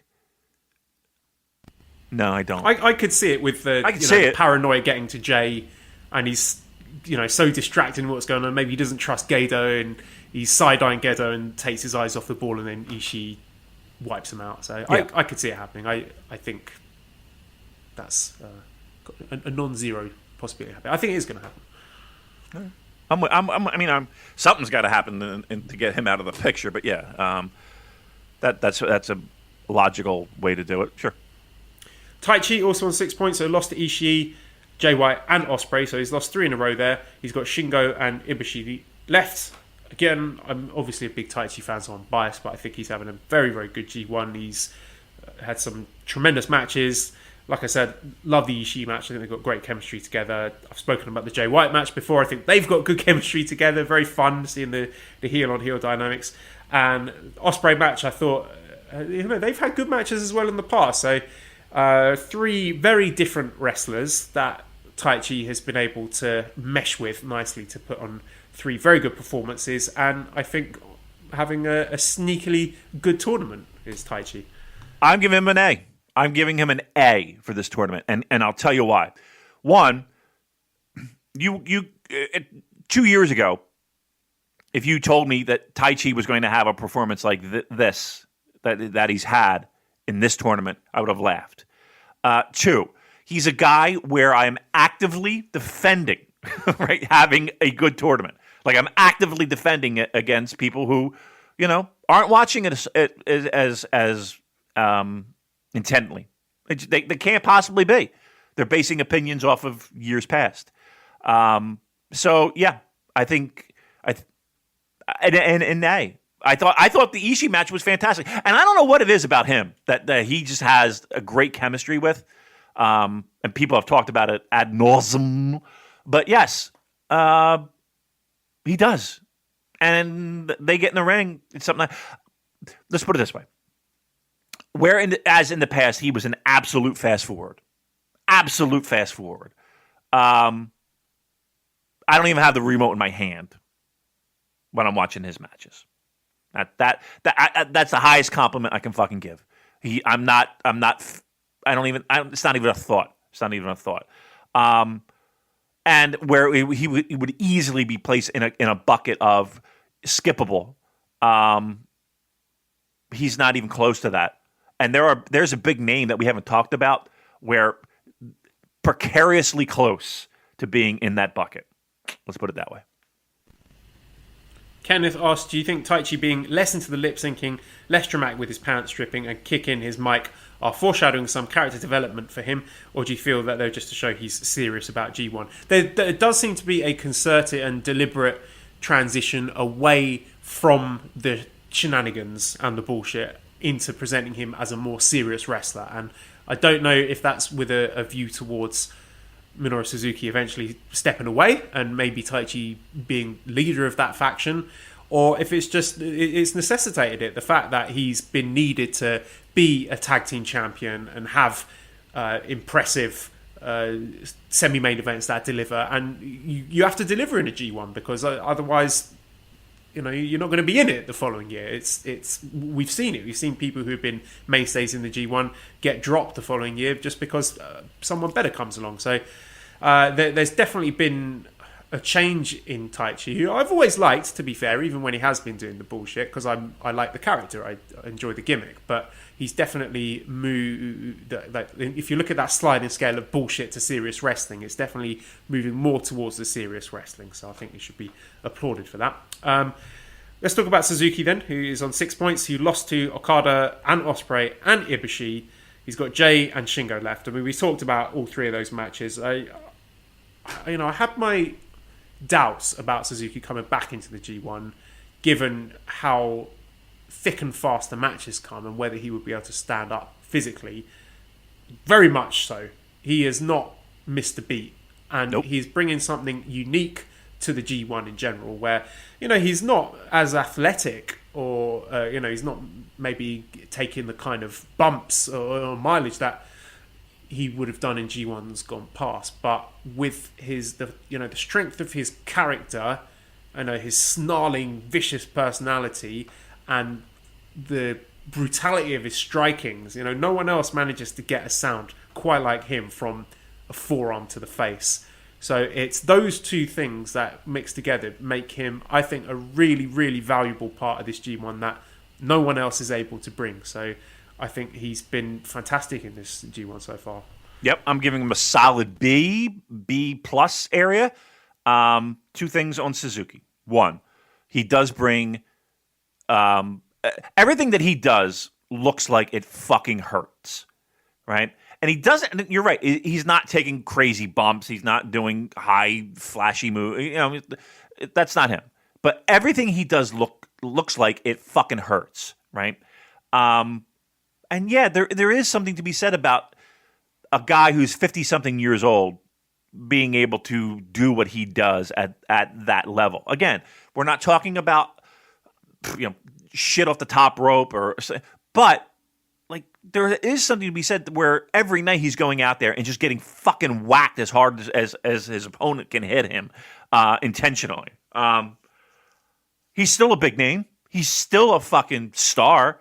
And he does bring a level of, I don't want to say legitimacy. I don't know if that's the right word I'm looking for, but there is something to be said about a guy who, again, might be the opposite of a Ospreay or an opposite of an Ibushi when it comes to wrestling style. Just, I don't know. There's something joyful about watching Suzuki just fucking brutalize those two. I don't know. I don't know why it gave me such pleasure. He is scary and looks legitimate and feels legitimate, and like I said, everything he does looks like it hurts, and I think that's what brings him to, like, that's why people enjoy watching his matches, and that's where I think he gets the biggest mileage, is that it's small things, everything looks deliberate, everything looks like it has a purpose, and everything looks like it hurts. I just like the little character bits. Like, for example, at the end of the Okada match, he's furious because he hadn't, he didn't get the fight that he wanted, and he's, rampaging around. He can't believe that he's lost. But then at the end of the Ibushi match, he's smiling. He's staring at the lights, but he's smiling because he got the fist fight that he wanted. He's given out a beating. He's taken a beating, and he's a happy man. He's going home satisfied. So just those little things that make Suzuki so great to watch. Pro Wrestle Machine says, was that the best Suzuki match ever? I guess he's talking about the Ibushi match. Yeah, certainly up there. I'd have to rack my brains to think of a better one, but it was certainly one of the most enjoyable in. He's had a couple Noah. Yeah, he's had a couple Noah matches that were fucking fantastic. I think a lot of people point to that AJ Styles match, G1 in Corkin was pretty fucking fantastic too. Again, Suzuki can have great matches. Let's not beat around the bush. He can have great matches. He's 50-something years old though. That's the amazing part. So, he looks great. He fucking yeah. That was a good match. That was a very good match. I don't know if I would put it in like his top 3 or anything like that, but that was a really good match. Shingo Takagi 6 points, beat Yujiro and Ibushi, and then lost to Okada. He's got Taichi and Ishii left. Yeah, Shingo is just a guy that you give him the tap on the shoulder, he is going to go out and deliver a spectacular main event and get the best out of his opponent, make them look great. And I think he's had a very, very good G1, maybe with the exception of the Ishii match, which, again, it delivered everything that you expected. It just wasn't. It was just too long. Too long. We talked about that match in the past, but I thought he got a good. Well, I want to say he got a good match out of Yujiro, but I think their match was good. Nice, surprisingly back and forth encounter there, considering his opponent. Ibushi match talked about. Thought that was very good, and Okada match tremendous. So Shingo Takagi just a invaluable guy to have around when it comes to a G1 climax. I think he's not dissimilar to an Ishii in the function. Like, he's there. He's probably never going to be the guy in the company, but he can get a quality match out of anyone and make anyone look amazing and deliver a sizzling match anytime he's needed to.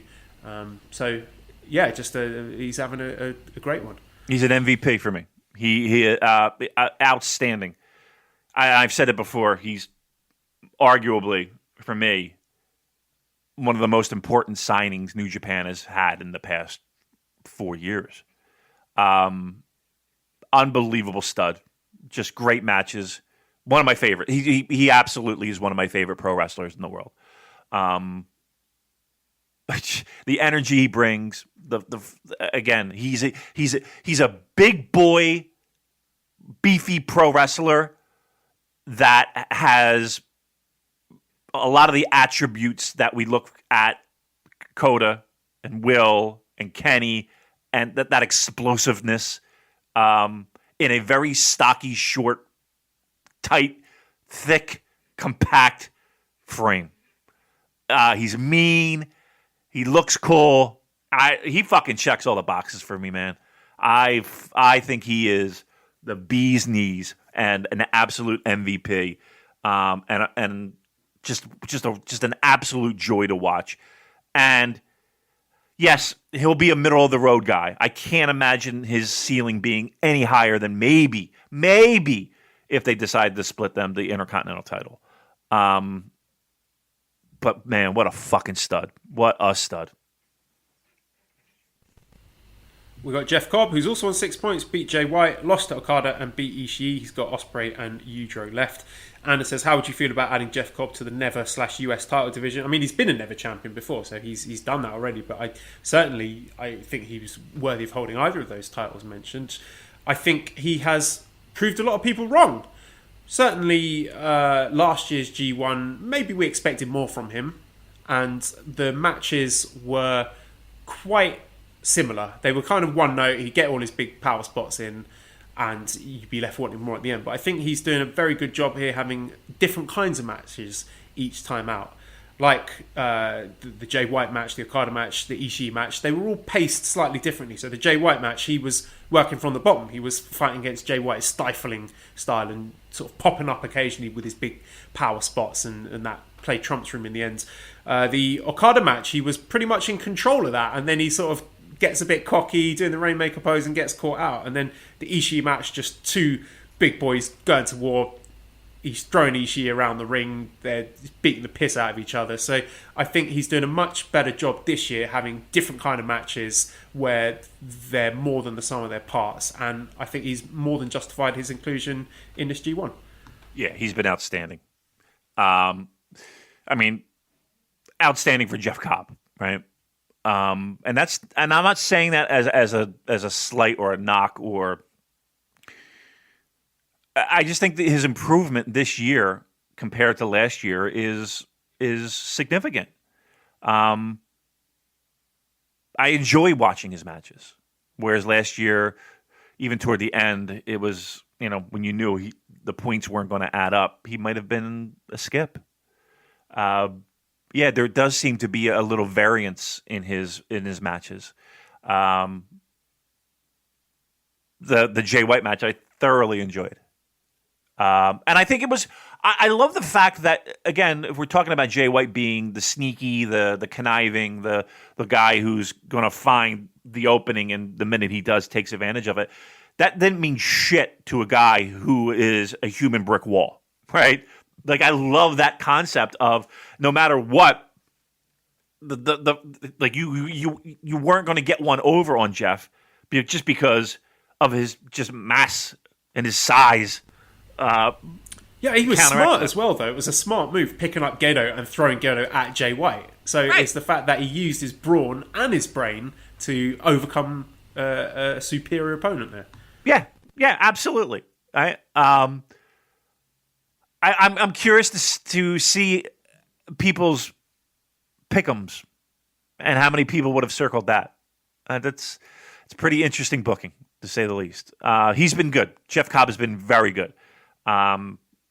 Look, you put your name on a dotted line for the company trusts him to at least make him that offer, and now Jeff Cobb's got to kind of step up. And I think in this bubble of G1, he's singles matches, spotlight's a little bit brighter. I think he stepped up. He's absolutely stepped up, and he's had a much better G1 this year. Letter grade. What do you think, B? I'm going B. Go B+. I think he's delivered what I hoped for Jeff Cobb would deliver at the beginning of last year's G1. And he didn't fully deliver them, but now, big thumbs up from me. Yeah, he is playing that big Western powerhouse hoss role to a T, and I'm very happy. Agreed. Yep, very good. And we got Yujiro, 0 points, 0 points, lost to Shingo, lost to Ishii, lost to Jay White. He's got Ibushi and Cobb left. I think Yujiro turning himself into a babyface is not something I expected at the start of this G1, but it's happened. I find myself cheering for him now. Me too. He wrestles a clear step slower than everyone else. Like, he's kind of wrestling in slow motion, but it doesn't necessarily make the matches bad. You can see, like, this is a guy who, maybe in real life and in kayfabe as well, he is not as good. He's a step below everyone else in the block, and he's struggling to keep up. But god damn it, if he's not trying his best, and you're rooting for him, and I really want him to get a win at some point. I don't know if he's going to get it, but the fact that I'm cheering for him, and the fact that I'm invested in his matches, and they're good matches, I think is something to be celebrated. Yeah. I mean, I love the fact that New Japan had the guts to go in on it, too. Like, he could have easily got 1 and 2 wins, and okay. But again, they're going all in on the idea of he's got none, and who's going to be the spoiler? Pardon the pun.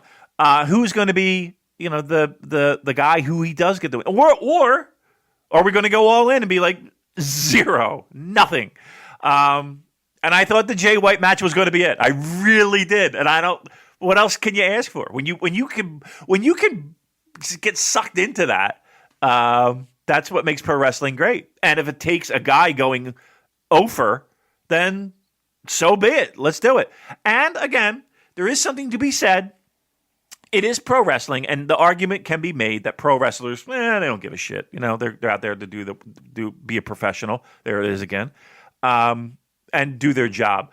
But it might be a little bit like, okay, I'm lying down again, and he's doing it, and he's making it interesting, right?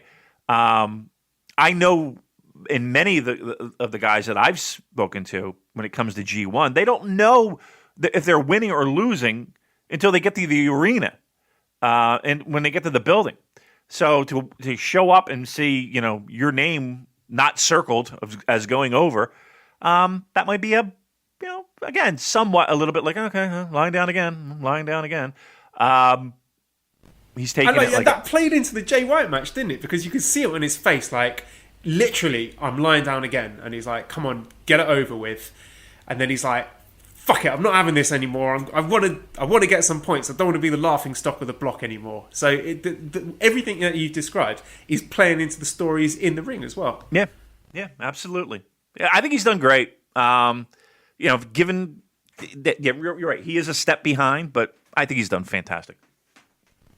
Yeah, and the fact that he is a step behind, he knows he's a step behind, everyone thinks he's a step behind, but they're leaning into that, and that's part of the story, that's part of the charm here. All right, that's A block. We're going to have to speed things up with the B block. We got 20 minutes to barrel through it. Okay. Okay, so we got Evil, who's top. He's got 10 points. Beat Juice, beat Tanahashi, beat Naito. He's got Goto left, he's got Sonata left. Question from my friend Stuart. He says, you talked about your mixed feelings on the Bullet Club shenanigans on numerous occasions, but for me, problem is the execution, the ref distractions and bumps, and to some extent the foreign object shots look hokey, unrealistic and sloppy, which spoils my enjoyment of the matches overall. If they were executed more crisply and believably, like the majority of New Japan action, I'd take a more generous view of them. It's fine for Yano matches, but not the more serious Bullet Club. And Japanese Retro Game Center says, are ref bumps new GOD versus Sonata Evil? Asking for a friend. So I'm curious where you stand on Evil, because we are getting, as with Jay White 2 years ago, they're hammering you over the head. This is what Evil does. He's going to cheat. He's going to low blow. He's going to have Dick Togo garroting people. And the way they execute those interference spots is sloppy. It is not thoughtfully or carefully done. No. And it does leave you thinking, what is the referee doing? Why is he not disqualified here? It makes more than one person look stupid. But I still kind of like it. It amuses me. And when I see the spot after spot after spot with Dick Togo and Dick Punches and Red Shoes being a clown, it makes me laugh. And maybe not in a good way, but putting that to one side, I think the matches have been pretty good as well. I don't think he's been shitting the bed by any stretch of the imagination. I thought the Tanahashi match, as far as main events go, classic good versus evil, literally. Heel versus babyface dynamic there, which was fun. And I thought the Naito match, probably their best match out of the three. So I think I understand where he's going to lose some people completely with the shenanigans, but I think if you accept that for what it is, that's part of the Evil character, then it's about what I expected from his G1. He's fast forward to me. The matches are not compelling enough, near compelling enough, for me to sit through them, to get to the finish that I know is going to be something that is just mind-blowingly bullshit. Like, I just can't. He's a skip. Here's how I watch Evil matches now. Fast forward, fast forward, fast forward, fast forward, fast forward, fast forward, fast forward, fast forward, fast forward, fast forward. Okay, here's a finish. Oh, there's Dick Togo. Okay, there's Red Shoes down. Oh, there's a ball shot. I'm in and I'm out. My life has become so much more enjoyable fast forwarding through Evil matches. If the matches themselves were like great and it would hold my interest, at least I would be at a point where, okay, I know I'm getting fucked at the end, but okay, great. There's nothing. I can't, as red hot as Evil was, as red hot as he was, Joel, he has cooled off so much right now for me. He's in the bucket. He is in the fucking bucket. And I don't see him getting out of it anytime soon. Hopefully it's the Bullet Club thing. I'm hoping. I'm praying that's the way that we go soon, because I cannot get through watching that anymore. I'm officially hand waving them. They are officially in the fucking bucket. Yeah, you're certainly not alone there. I think plenty of people would agree with you. I guess I'm just sort of looking at it more favourably. I'm finding some enjoyment out of it. Do you think he's going to win the block? Because it seems at the moment like he is the favourite. Who's he got next? Next to, do you know? He has got, I just deleted it, he's got Goto and then Sonata. You figure Sonata's a loss, right? That's what I'm going with. I'm going with Sonata, a loss. I think he beats Goto, loses to Sonata. Okay. Let's talk about Tetsuya Naito then, who beat Yoshihashi, beat Juice Robinson, and then lost to Evil. He's got Yano and Kenta left. I think Naito has been invaluable in this B block. He's the B block MVP. He has been leaned on night after night after night to deliver long, exciting, high quality main events. Sometimes getting a bit sloppy down the stretch. With the Destinos can get a bit clunky and awkward when he's tired, the opponent's tired. But putting that to one side, I think he has had tremendous matches. I thought the Yoshihashi match was great. Yep. He gave Juice his best match, and I enjoyed the Evil match. I thought the Evil match was good as well. So I think if you take Naito out of this B block, then you're looking at a very different proposition. But the fact that he's been depended on to deliver that big main event style match every night has been a success. Yep. I enjoyed the Juice match too. I enjoyed that. He was playing the heel there, wasn't he? Like mocking Juice's mannerisms in a way that I always find more fun when Naito's being a bit of a dick. Yep. I thought that was really good. Again, we forget about opening night with Tanahashi. I thought was fantastic. Yeah, I think he's been a stud for that block. He's, him, and I'm sure we'll talk a little bit more about Tanahashi. Both those guys have been the glue when it comes to things to really look forward to when it comes to match quality. I think he's had a stellar G1. I would give him an A. Do you think how do you think he ends up in the block? I don't think he wins the block. Yeah, I don't think champions make it. I think it's about who challenges that champion. I don't think he makes it to the finals. Eric says Naito's been great in every way all G1, but his selling in particular has been top notch. He actually even made the Skull End look like death. Anyway, which selling performances have you appreciated this year? I am going to take selling performances and transition into the next person, which is Hiroki Goto, who's got 8 points. He beat Yano in about 10 seconds, which was great. It was fun, and I was thinking, is he injured? I thought he might have been legitimately hurt because that was 2 matches in a row after the Zack match. That went really short. But then the Yoshihashi match and then the Tanahashi match, he does not look injured. So I don't know if there was something else going on or if it was just him working us. But the Yoshihashi match and the Tanahashi match I thought was fantastic because we talked about one of their matches before, their 2007 match. I thought they got really good chemistry, and I thought his knee-selling performance here was very, very good. That's the blueprint of what I want to see from a good selling performance there. So Goto gets big thumbs up from me. I think he's having a good tournament, a really good tournament actually, and mixing it up with some, flash wins, flash defeats, but also when he's needed to deliver the big match, he's been able to go out and do it. Yeah, he's been a bit of a surprise in the sense of, you always know he's solid, but you don't necessarily expect flashes of brilliance. I've enjoyed him this year. I don't know what it is. I don't know if it feels like a new coat of paint. I don't know if it feels like a renewed energy. I think he's been very like, to me, he's been like an Ishii in the sense of solid guy who you're going to get a good match out of, and if you're working with him, you're going to get a good match with him. Certainly not a night off by any stretch of the imagination, but it's I don't know. It's almost like a comfort where Goto is going to deliver at least a very good match to make and help make you look good. I think that's his biggest and best role right now. Zack Sabre Jr. also has 8 points, who lost to Sanada, beat Yano, and beat Yoshihashi. He's got Juice and Tanahashi left. I think Zack is probably my runner-up in terms of B-block MVPs. I think he has also been tremendous. He's brought, I think, extra energy this year and dynamism to put on more, I would say, physically demanding matches. He seems to have increased the pace, which has been really enjoyable for me. The Sanada match was... I preferred their Wrestle Kingdom match, but I think they've got good chemistry. I enjoy the grappling between them, and they played off some spots from that match. Like the finish of that Wrestle Kingdom match was a near fall in this match, and I always enjoy those little nods towards previous encounters.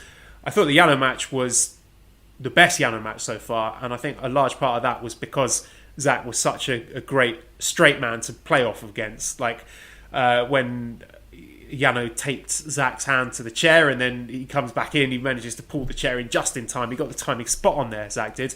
And then the referees go, oh, and Yano's going, no, he's got a chair. And then Zach said, why would I tape the chair to my own hand? That doesn't make any sense. That's ridiculous. So the fact that he was sort of screaming about the ludicrousness of the situation, I thought was a nice counterpoint to Yano's silliness. And then it actually turned into a pretty good match at the end with him like breaking Yano's ankle. So that was good fun.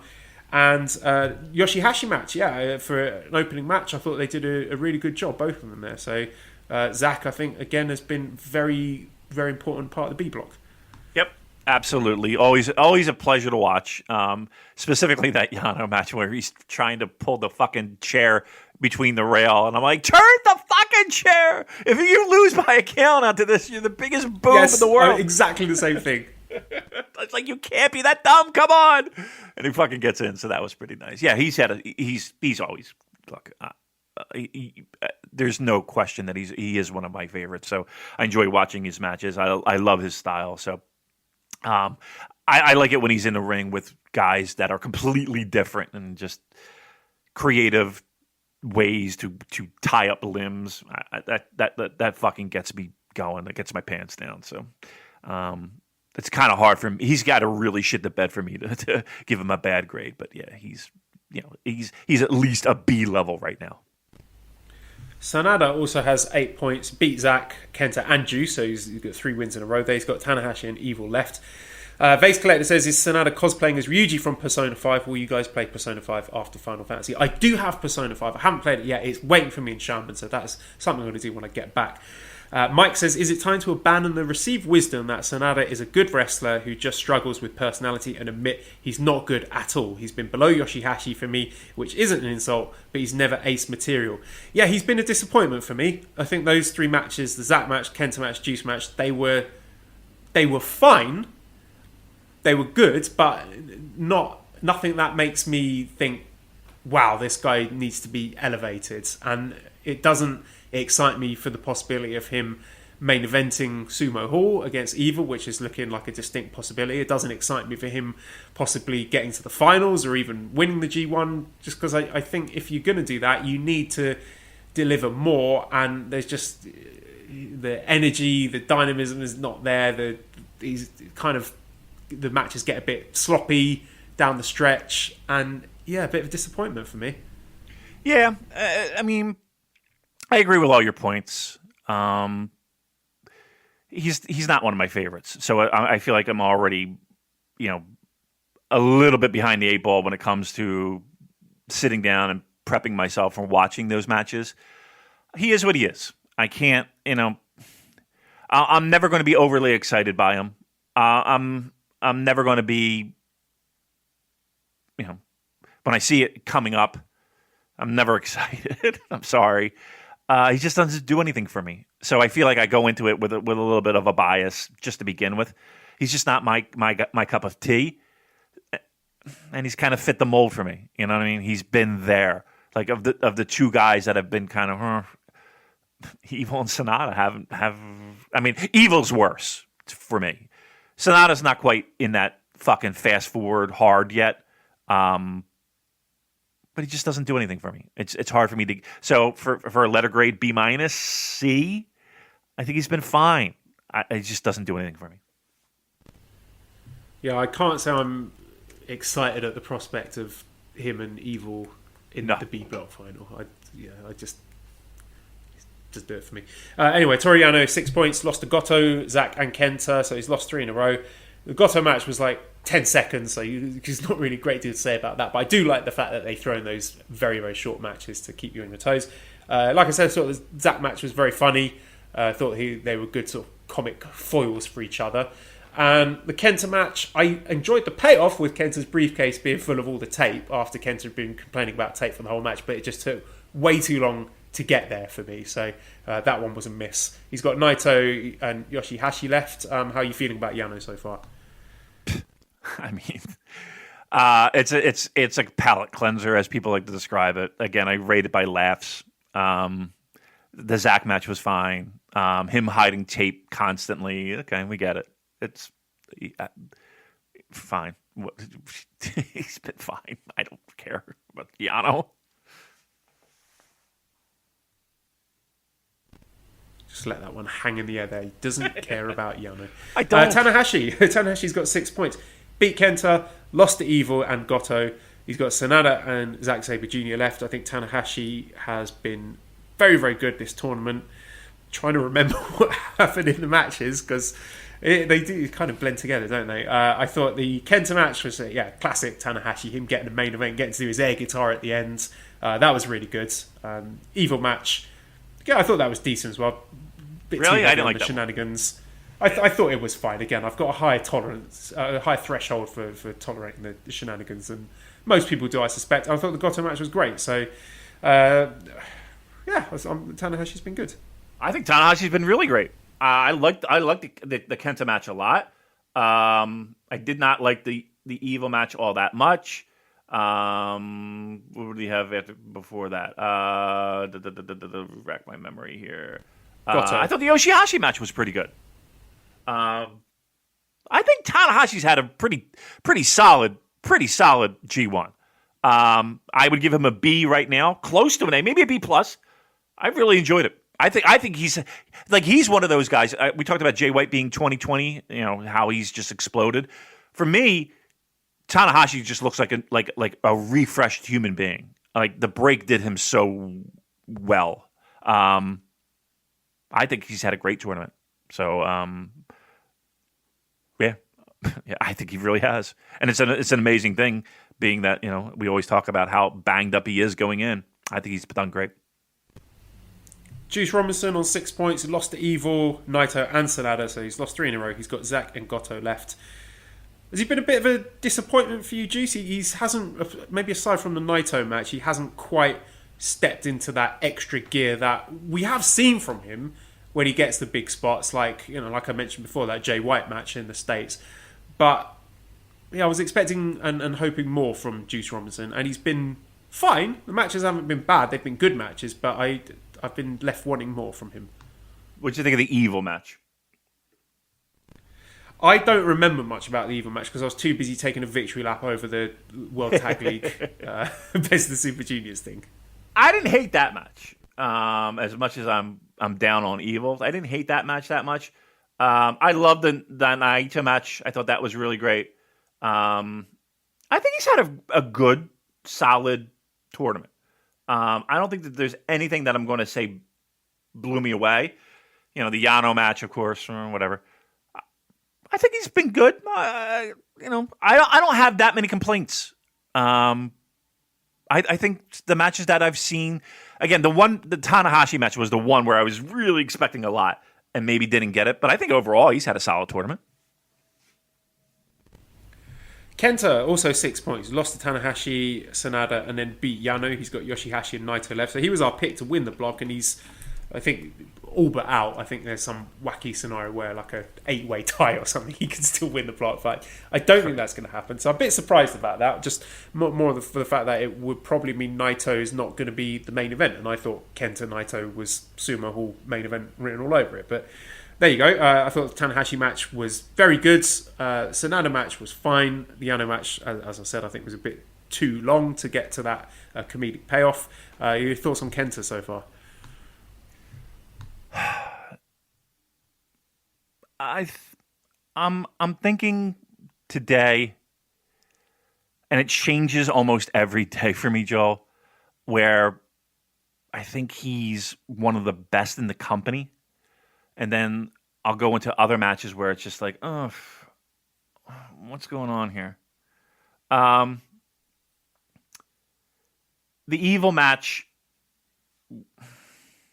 again, I know people love the idea of the heel dynamic, the Bullet Club dynamic. I don't know if I was feeling it that much. And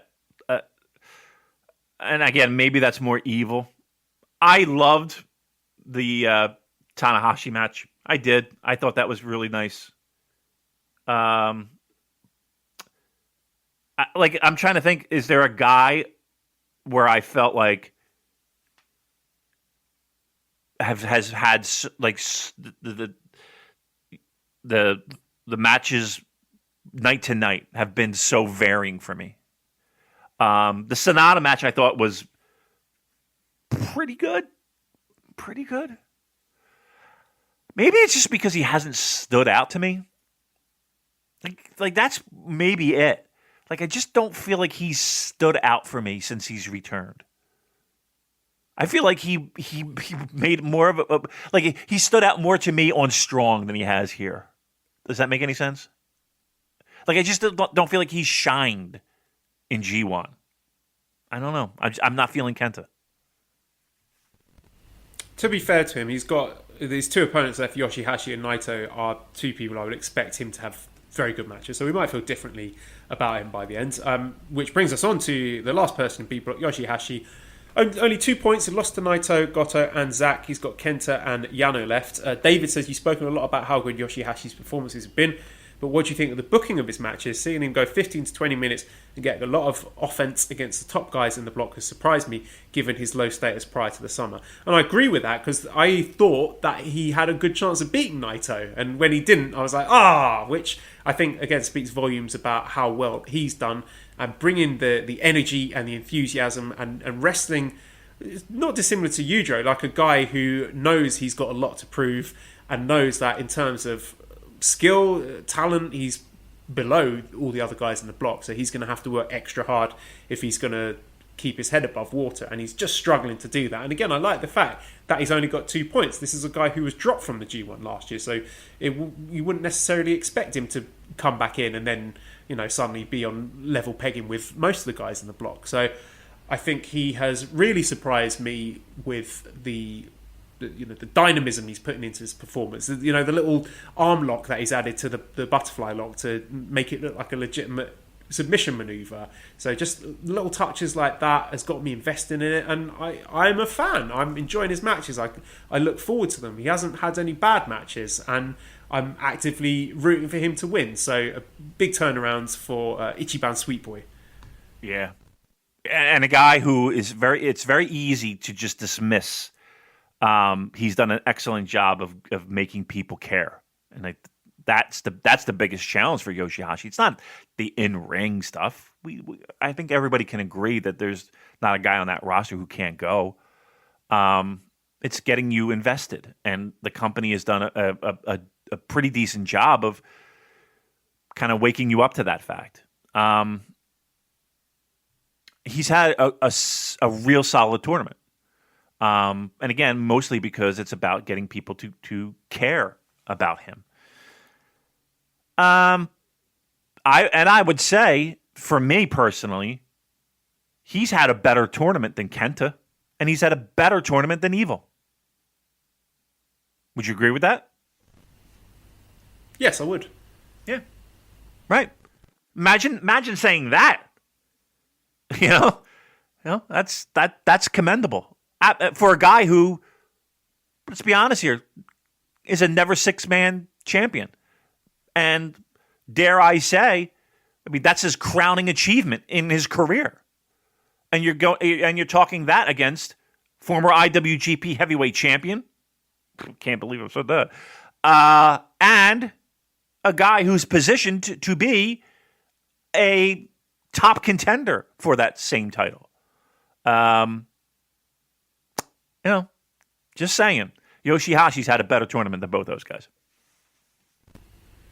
All right, well, that is everyone in the G1. We finally got through it. We have 5 more G1 shows. I guess we won't be podcasting until they're all done. So we got Tuesday, Wednesday, Friday, Saturday, and the finals on Sunday. So I don't think we're going to record again before that. Who is your pick for A block winner, B block winner, and who wins the final?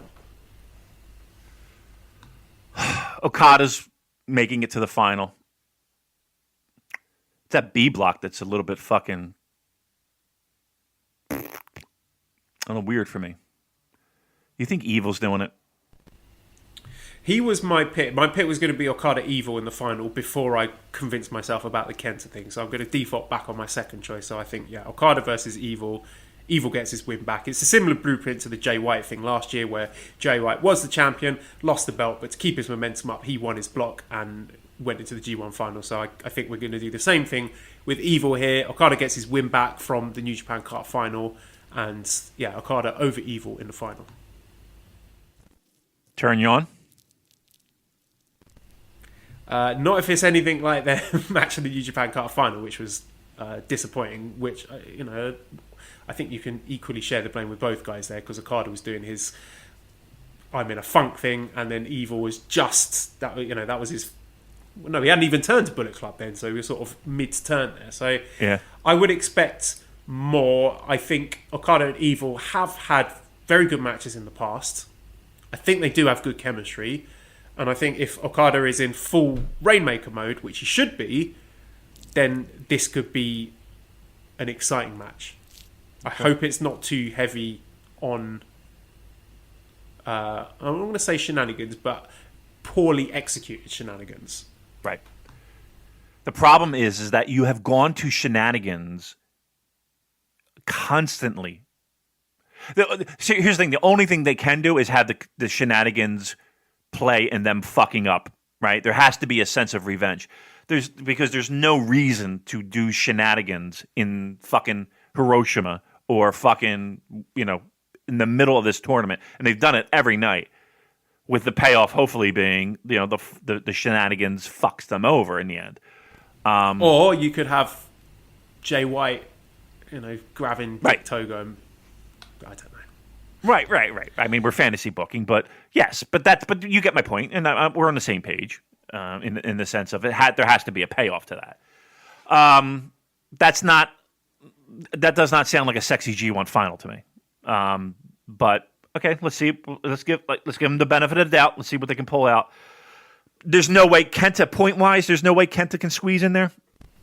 There is, like I said, but it would involve a lot of people It was like an 8-way tie or something, and then you've got to go on different layers of tiebreakers, and then it will come down to Goto and Kenta for the final tiebreaker. So it's a mathematical possibility, but I don't think it's going to play out like that. Usually it's a lot more simple than that. I suspect B Block is going to be semi-main event, Kenta spoils Naito, and then it's Evil versus Sanada for all the marbles in the main event.